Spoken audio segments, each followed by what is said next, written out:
안녕하세요. 법무법인 기성수석 변호사 이준 변호사입니다. 제가 다루는 사건 중 좌절해 계신 분들에겐 희망을 드리고 일반 시청자분들에게는 피해를 입지 않도록 예방을 하셨으면 하는 마음에 오늘도 변호록을 기록하고 있습니다.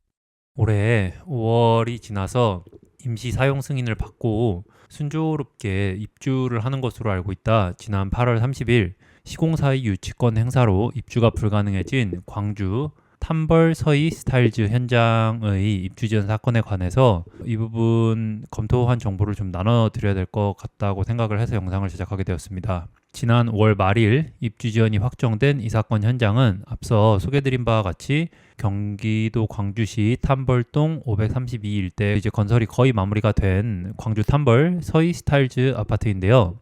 입주 지연일을 이틀 남겨둔 8월 30일 벼락 같은 시공사의 유치권 행사로 발을 동동 구르고 계신 분들과 많은 전화를 나누었습니다. 기존 입주 예정일인 24년 5월에서 8월까지로 늘어났던 이 기간이 맞춰지는 것으로 다들 알고 계셨고, 그래서 9월 전까지 입주를 처리한다라고 생각을 하고 있었는데, 갑자기 이 유치권 행사로 조합과 시공사 간에 언제 해결될지 모르는 팽팽한 긴장 국면으로 전환되었습니다. 먼저 조합과 시공사 사이에서 발생한 일에 대해 살펴보자면은, 시공사 측에서는 160억 원 증액된 공사비를 달라는 입장이며, 이에 따라서 유치권을 행사를 하고 있는 것으로 보입니다. 하지만 시공사 측에서도 최초에 약정한 공기를 맞추지 못한 부분은 분명 존재하기에 조합 측에서도 입주 지연에 따른 지체 상금을 시공사에 청구하는 방안으로 맞설 수 있을 것으로 보이는데요.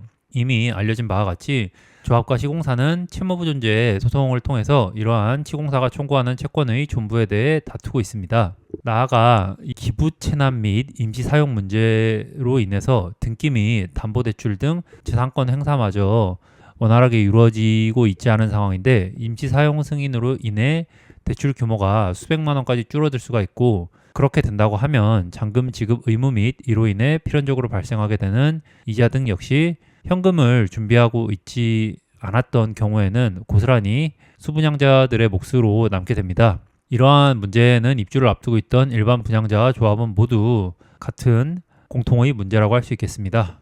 이러한 문제, 즉 입주 지연으로 계약을 해지를 해야 하는 건지, 그러기 위한 요건은 무엇이 있으며 손해는 얼만큼 보상을 받을 수 있는 것인지, 계약을 할 거면 임시 사용 승인이라는 현장의 특수성을 고려를 해볼 때 어떤 손해가 발생했다고 주장할 수 있는 것인지, 계약을 하실 분도 하지 않으실 분도 생각을 하시다 보면 이게 고민이 끝이 없을 것 같습니다. 그래서 궁극적으로는 궁금하신 건 정확히 이해를 하고 가시는 게 최종적인 결정을 내리시는데도 더 도움이 되실 것으로 보입니다.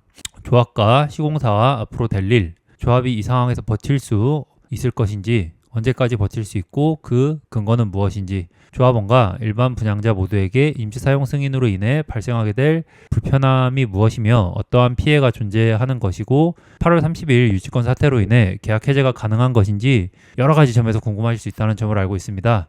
관련 전문가에게 질문을 추려 궁금증을 풀고 다음 행동을 결정하시는 게 지금은 최선으로 보입니다.